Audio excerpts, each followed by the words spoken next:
Cette émission vous est présentée par les centres du VR Saint-Nicolas et Montmagny. Plus fort que jamais.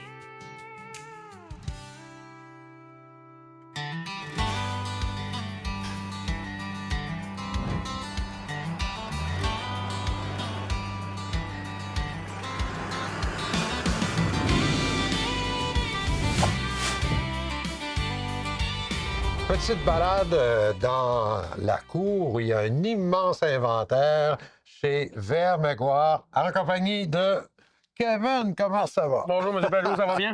Kevin, c'est impressionnant de se promener dans la cour ici. Ah. Tu as un inventaire incroyable. Combien d'unités ici? On a, je vous dirais, roulotte neuve et usagée, on a au-dessus de 350 unités en inventaire. Ouf! Puis de toutes sortes, hein? Là, on passe devant un classe C. Oui, nouvelle ligne qu'on a rentrée, classe Centrada, on a rentré ça au mois de décembre l'année c'est passée. nouveau, ça. Oui. Hein? Puis, ça va bien, ça? Ça va très, très bien, oui. On arrive du salon, on a eu des belles ventes, on est très, très satisfaits. Oui, puis le classe C est de plus en plus populaire aussi. Hein? Oui, les petits modèles comme ça, là, pas trop gros, entre 20 et 25 pieds, là, 25 les gens pieds, adorent ouais. ça, oui. Ouais. Puis là, on arrive vis-à-vis une série de roulottes. Mon Dieu, t'en as de toutes dimensions pour tous les goûts. On part de 13 pieds aller jusqu'à 40 pieds, des petits modèles à partir de 2300 livres. Oui. Roulotte pour couple, roulotte familiale, les pleins de planchers avec des bunk beds. On a plusieurs types de pleins de planchers pour tous les goûts. Après ça, ici, on a encore des classes C. On a beaucoup de campeurs portés. Campeurs portés, c'est notre force. On a plus de 50 unités présentement en inventaire. En inventaire? Oui. Donc, les gens qui en veulent un, c'est facile, là. On a le modèle qu'ils veulent. On a pour le type de camion qu'ils peuvent vouloir. Avec douche, toilette, pas de toilette, des pop-up avec des tentes. On a tous les modèles en stock. Est-ce qu'on peut tout voir ça sur ton site Internet? On peut sur notre site Internet, vrmaguire.com. vrmaguire.com. On va regarder ça. Hey, regarde-moi tous les modèles. Il y en a même pour les petits véhicules. Hein? Oui, camion Toyota Tacoma, Nissan Frontier, Ford Ranger. On a tous les types. On part de 1000 livres à aller jusqu'à 3500 livres avec des sliders. Ouais. Mais ça, c'est sans parler des roulottes de parc aussi qu'on a vues à l'arrière, là-bas. Plusieurs modèles, là, aussi. Oui, plusieurs. On a 3-4 sortes de roulottes de 3-4 marques, puis une dizaine de modèles, 2 étages, fenestration avant, fenestration arrière. On a pour tous les goûts. Et de la caravane à sellette, j'imagine, ce qu'on appelle la Fefouille, en chinois. Fefouille dans la marque très connue, Chaparral. Ah, Chaparral, oui, c'est un excellent produit. Très bon produit. Ça aussi. Et, mon Dieu, on te souhaite une saison extraordinaire parce que c'est bien parti, je pense, amener jusqu'à maintenant. Comme c'est là, ça va très bien. Oui. On se situe exactement, là, on arrive, disons, par la 73. 73, on est à 45 minutes des ponts de Québec. On est 20 minutes avant Saint-Georges. On est sur le bord de la 173, la route du président Kennedy. La route Kennedy, oui. Très facile à venir chez nous. Puis on a un choix assez impressionnant. Et au niveau du financement, au niveau de... Vous êtes équipé pour ça? Tout le financement se fait sur place dans la même journée, puis nos livraisons, on est capable de les livrer très rapidement. Au niveau des échanges? Échange aussi, l'évaluation se fait sur place quand les gens arrivent avec notre roulotte ou les gens, on peut aller à leur camping inspecter les roulottes parce que des fois, les gens n'ont pas de camion pour les apporter chez nous. Ben oui. Fait que c'est du cas par cas, puis on s'adapte à chaque client. Kevin, je te souhaite la plus belle des saisons. Merci. Merci de nous avoir accueillis, de nous montrer tout ton inventaire. Ça fait plaisir. Merci, Kevin. Bonne journée. Bye-bye.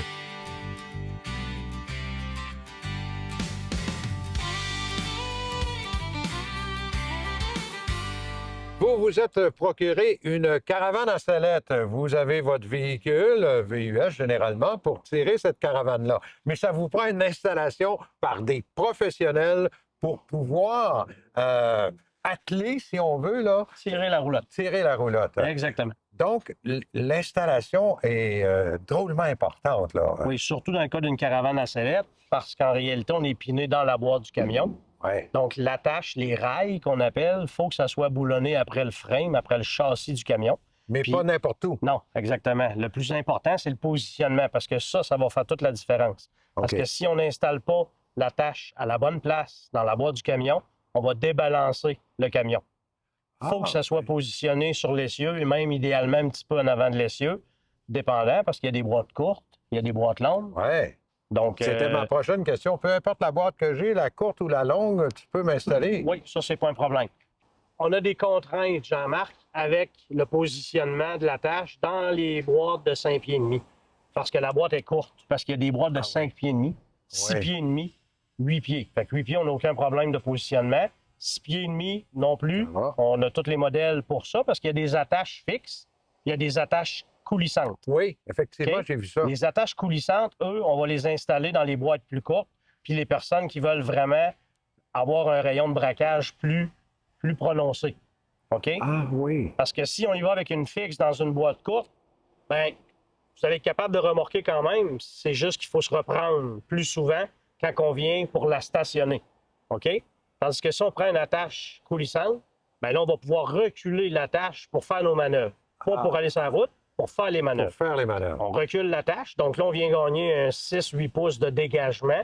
Là, ça nous permet de casser, de virer Oui, plus carré, on Ouais, l'appelle. beaucoup plus facile lorsqu'on va s'installer dans un camping. Là. Exactement. Puis quand je parle de positionnement de l'attache, Oui. c'est l'endroit où on va installer les rails au fond de la boîte du camion. OK. Il faut que ça soit vraiment posé au bon endroit. Parce que, tu sais, il existe des systèmes de braquettes universels. Nous, on installe la plupart du temps avec ce système de braquettes-là parce que ça a des avantages. Ça peut être transféré d'un camion à l'autre. Fait que la personne achète ses rails, achète ses braquettes. Quand elle change de camion, on démange puis on réinstalle dans le nouveau camion. Ça va faire. OK. Parce qu'il existe aussi des braquettes direct fit, qu'on appelle, pour une application pour chaque camion. Mais là, ça ne fera pas sur un autre camion. Ah, c'est on va ça. le changer pour le même modèle. OK? Là, je comprends. Fait que nous autres, on va tous jongler avec ça puis vous conseiller pour le type de camion que vous avez. Ensuite, ce qui va être important de déterminer, c'est le poids de votre caravane à sellette pour qu'on vous conseille sur la bonne capacité de l'attache. Parce qu'il y a des 16 000 livres, il y a des 20 000 livres, il y a des 24 000 livres. Même, on est rendu jusqu'à du 30 000 livres. Hein. OK? Fait qu'on ne mettra pas une caravane de 30 000 livres si votre roulotte en pèse 10. Tu sais, si votre roulotte en pèse 10, on va y aller avec une 16. Mais si votre roulotte pèse 15, on n'ira pas avec une 16. Non. On va aller avec une 24. Tu sais, parce qu'il faut quand même se donner un gap, sinon vous allez l'user prématurément. Fait qu'il faut toujours y aller, tu sais, je vous dirais, un bon 30 de plus que le poids de la roulotte réellement. OK? Quand je vous dis, mesdames, messieurs, que c'est des spécialistes, là, on vient d'en avoir la preuve encore une fois. Steve, on répète l'adresse, Attache 27. Remorque Québec. Oui, 27-25 Wilfrid Hamel. C'est entre Henri IV et Robert Bourassa. Merci infiniment. Plaisir. Quel bon conseil encore une fois, Steve. Plaisir, Jean-Marc.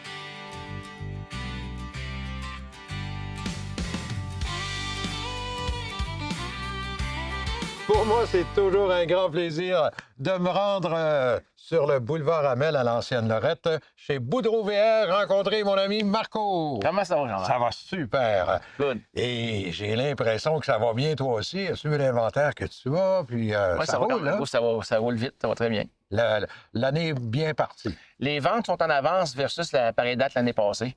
Ah, c'est super. Mais Puis- tu as des nouveaux produits aussi, Ben, hein? Voilà, effectivement. Puis de l'autre côté, bien, nouveaux produits à vendre, donc aussi produits plus de services. Fait que, tu sais, avec le nombre d'employés, les pieds carrés, ça fait que les journées sont très, très courtes.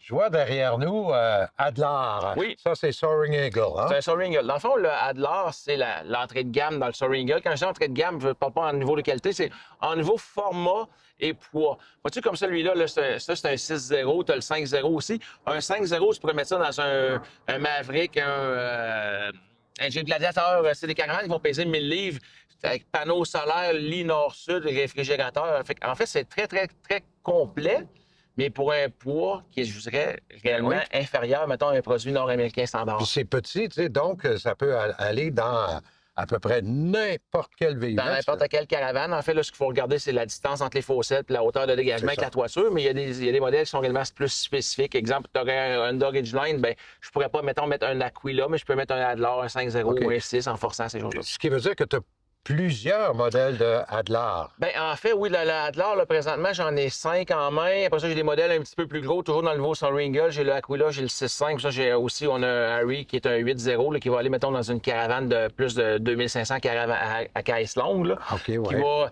je te dirais, au niveau luxe et compagnie. Les machines américaines sont réellement différentes des machines canadiennes. C'est beaucoup plus fait wow à l'intérieur versus une canadienne qui est plus conservateur. C'est un petit peu plus drabe à l'intérieur, si tu me permets. Ouais. Mais les machines américaines sont réellement là pour combler un manque dans l'industrie canadienne. C'est le facteur poids pour les petites caravanes, pour les petites camionnettes. Ce qui veut dire que, je te donne un exemple, moi, je suis un pêcheur. J'adore Oui. aller à la pêche. Je prends mon pick-up, je m'en viens ici, puis je me dis, peux-tu me servir une caravane portée là-dessus? peu importe le modèle, tu vas pouvoir Ben, m'accommoder? Voilà, fait que, dans le fond, l'avenue du Soaring Eagle chez nous est réellement venue combler le trou qu'on avait dans la chaîne avec les machines canadiennes. Fait que là, présentement, peu importe la gamme de camionnettes que vous avez, c'est sûr que j'ai une caravane portée qui va aller là. Certain, certain. Puis quel est l'argument le plus important que tu donnes pour vendre une Adler? Ça va également être la camionnette. De l'autre côté, là, encore une fois, on dit mettons, tu arriverais chez nous puis tu as un Jeep Gladiator, tu un Gladiator, même que tu me dirais, j'ai le budget puis je veux m'acheter une Norton Light, ça n'existe pas. Donc, le seul modèle qui peut aller pour ta camionnette, ça va être celui-ci versus l'autre. Caravane portée, c'est un petit peu plus pointu qu'une roulotte. Il faut regarder les centres de gravité par rapport au l'essieu, la capacité de payload de ton camion et compagnie. Fait que c'est pour ça qu'il y a beaucoup plus d'entre-modèles dans la série américaine, le 5, le 6, le 5.5, pour être capable de réellement de chevaucher de camion à l'autre. Est-ce que je peux voir tout ce choix-là sur ton site Internet? Ils sont tous sur notre site Internet aussi. Puis si vous, mettons, vous venez chez nous, vous partez avec une brochure, vous avez le code QR, vous êtes capable de scanner, puis vous tombez sur le site Internet de Soaring Eagle aussi. OK. Donc, à l'écran, actuellement, on voit ton adresse et ton site Web. Puis vous avez l'inventaire qui est là. Et on a surtout le plaisir de rencontrer Marco. Merci, Jean-Marc. Salut. Vous reconnaissez Olivia Jacques. Salut, Olivia. Allô, Jean-Marc. Ça va bien? Oui, ça va bien, toi? Super, oui. Tu nous donnes tellement des bonnes idées et des bonnes envies d'aller camper. Et là, on va parler des réserves phoniques. C'est différent d'un parc national, mais dans les réserves phoniques, on peut aussi aller camper ou aller faire du plein air. Là. Oui, exact. Donc, les gens connaissent un peu moins les réserves phoniques, justement, pour le camping. Mais c'est des superbes endroits à découvrir aussi, là, des paysages magnifiques. On découvre la tranquillité dans les réserves phoniques. Je dirais que c'est moins achalandé. La tranquillité, la faune, la flore. Donc, vraiment explorer... Le plein air à son meilleur. Oui. Hein? Exact. Donc, ce qui est intéressant aussi pour les amateurs de pêche, c'est que souvent, dans les réserves phoniques, les campings sont sur le bord d'un lac ou d'une rivière. Donc, accès pour la pêche quotidienne, là, directement à partir de son emplacement de camping, souvent. Là. Donc, super Moi, j'ai ma préférée dans cela. C'est Laurentides, dans le parc des Laurentides. Oui, donc... le camping La Loutre. Exact. Donc, oui, c'est dans le secteur de l'Étape. Donc, pas trop loin de Québec. Magnifique plage aussi. On voit des rives sablonneuses, en fait. Sur le bord du lac Jacques-Cartier, là, c'est tout à fait magnifique. Oui. Donc, là aussi, c'est ça, on peut participer à un tirage au sort pour faire de la pêche quotidienne. Mais il y a des magnifiques emplacements. Comme je mentionnais, c'est de la tranquillité. Puis, on retrouve l'ensemble des services aussi pour le camping, là, comme dans les parcs nationaux. Donc, très intéressant. Dans tes notes, je vois qu'il y en a 3 autres là, qui m'attirent, entre autres Port-Neuf, pas loin de Québec. Là. Oui, aussi à peu près 1 heure de Québec là, pour se rendre dans la réserve. Le camping Bellevue. Sur le bord d'un lac aussi, donc très intéressant à découvrir. Dans les réserves phoniques aussi, c'est très familial. Il y a souvent des rives sablonneuses, donc les enfants s'amusent à jouer dans le sable. On peut faire des activités nautiques aussi, comme dans des parcs nationaux. Donc vraiment intéressant. Puis ces 2 endroits sont quand même à proximité de Québec, donc oui, puis même le prochain Saint-Maurice, c'est quand même pas loin de Québec, 1h30 à peu près de Québec. Là. Camping du lac Normand. Encore une fois, c'est des activités là, à profusion pour les enfants, pour les familles. Dans toutes les réserves phoniques, là, je dirais, là, on retrouve sensiblement les mêmes activités, là, donc pêche, kayak, canot. C'est un peu comme je disais tantôt, c'est le paradis du plein air. C'est dans les réserves phoniques, là, c'est assez extraordinaire, merci. Tout à fait. Puis c'est ça. En fait, puis il y a pas, contrairement aux parcs nationaux, il n'y a pas de frais d'accès à payer pour entrer dans les réserves phoniques. Donc, ça aussi, ça peut être un facteur qui est intéressant là, quand on passe quelques jours en réserve phonique. Un que je ne connais pas ici, que tu m'as donné, Mastigouche. Je ne connais pas du tout. Là. Camping du lac Bernard. OK. Donc, encore une fois, là, c'est magnifique à découvrir. On se rend facilement.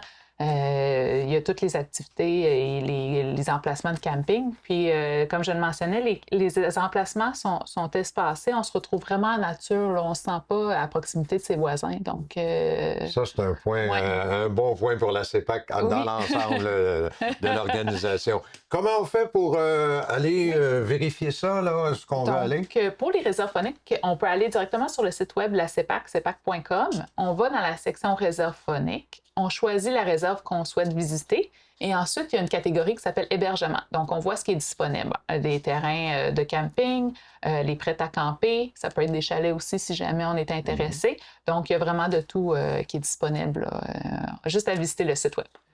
Anna, elle nous a encore donné le goût d'aller faire du camping. Bravo. Merci beaucoup, Merci, Olivia. à la prochaine. À la prochaine.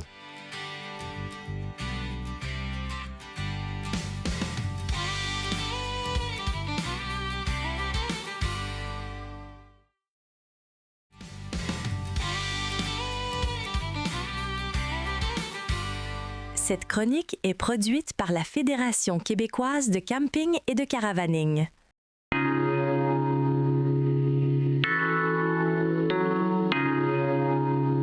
Bonjour, ici Denis Coulombe pour le magazine Camping Caravaning.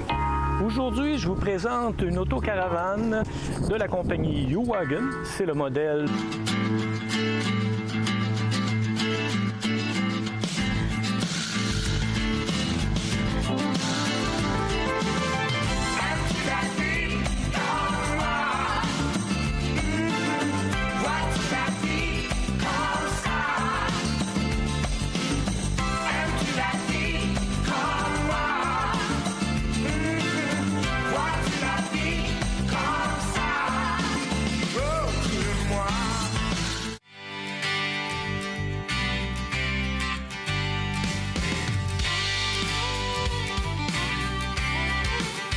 Je suis actuellement au centre du VR Saint-Nicolas. J'ai le plaisir de rencontrer Philippe Delbach, le président de l'entreprise. Salut Jean-Marc. Philippe, on a ici une série de classes C, mais ce sont des retours de location. Oui, on a la chance d'avoir des ententes avec les grands locataires nord-américains, ce qui nous donne accès à leur inventaire quand ils sont prêts à les revendre.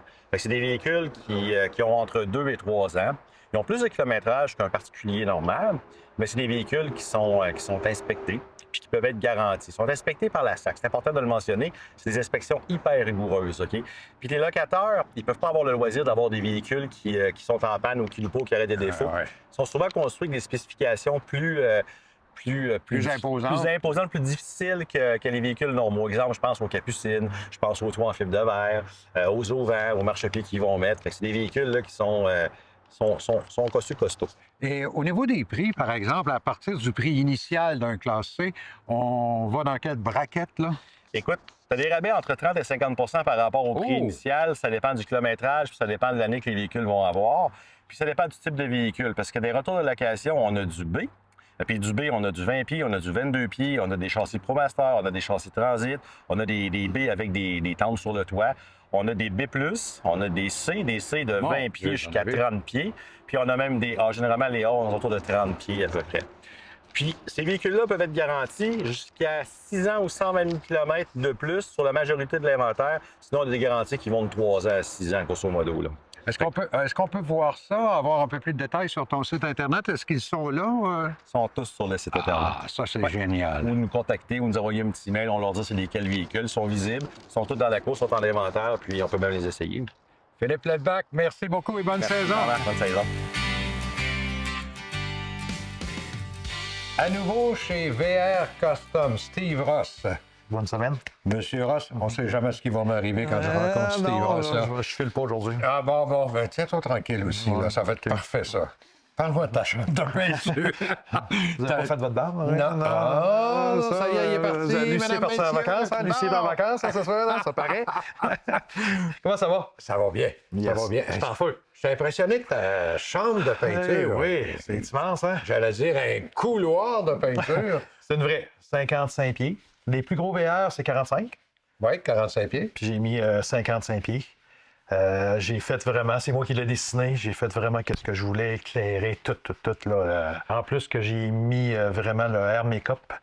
Je sais pas si ça vous dit quelque chose, Air Makeup?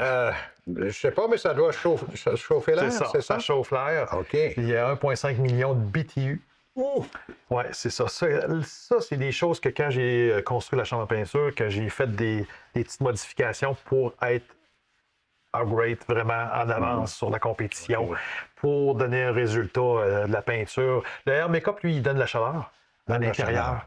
Ça permet de sécher plus vite, ça permet de... Puis quand on est à 20 degrés, on la met à 35. 15, 20, 25 minutes après, on est à 35 degrés à l'intérieur. On pourrait travailler en... C'est pour ça que tu as maigri. Oui, c'est pour ça que je maigris.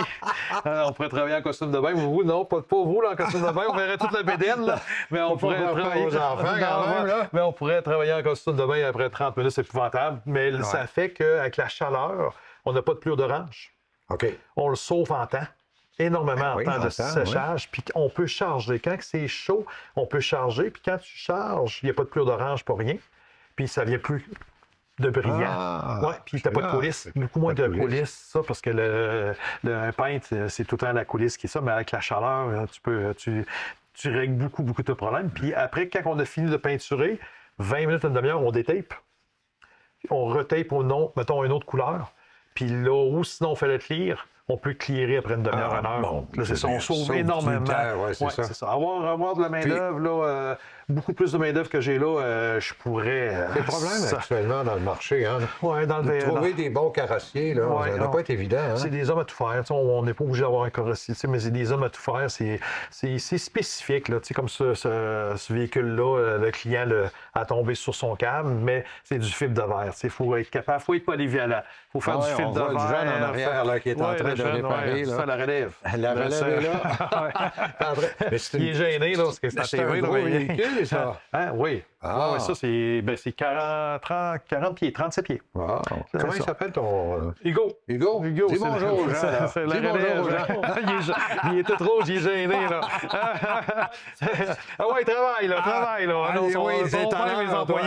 Mes employés travaillent, là, fouette. Ça m'étonne pas. Non, c'est pour ça. Mais c'est ça, VR Custom, c'est vraiment la technologie, upgrade, vraiment. Exact. Ça, je vais être à part. Quand les assurances, on reprend beaucoup de jobs d'assurance de compétiteurs. Hein. Parce que... Ah oui? Oui. Parce que vous êtes accrédité avec les compagnies d'assurance. Oui, on est accrédité. Ça, je pense qu'il faut le dire aux gens, parce que on peut choisir nous autres mêmes notre réparateur. Oui. Il y a des fois que l'assureur vous dit d'aller à telle place, sauf que vous avez le choix de décider où ce que vous êtes. C'est ça qui est important. C'est ça. Puis vous êtes accrédité, vous autres, ici, VR Custom. Tout par les assureurs. Puis comme je vous dis, on a une job d'assurance qu'on reprend de 13 000 $. Le client n'accepte pas la couleur, la peinture. Puis les assurances nous repayent pour refaire. Hey, c'est grave. On est professionnels. On essaie de se démarquer. C'est ça, c'est le but de VR Custom. Ben, d'après moi, tu es dans les meilleurs, pas mal. Bonne semaine. Te le dire une fois. Yes. Merci, bonne semaine. Hey, merci. Bonne semaine. Je prends quelques minutes pour vous inviter à nous suivre sur notre page Facebook Les Passionnés du VR et du Camping, avec un contenu exclusif. Encore plus, vous pouvez nous suivre également sur notre chaîne YouTube Les Passionnés du VR et du Camping. Vous avez là les émissions complètes, vous avez des extraits de chacune des entrevues qui vous intéressent. Alors donc, c'est à suivre avec Les Passionnés du VR et du Camping. Bonne saison! Cette émission vous a été présentée par les Centres du VR Saint-Nicolas et Montmagny. Plus fort que jamais.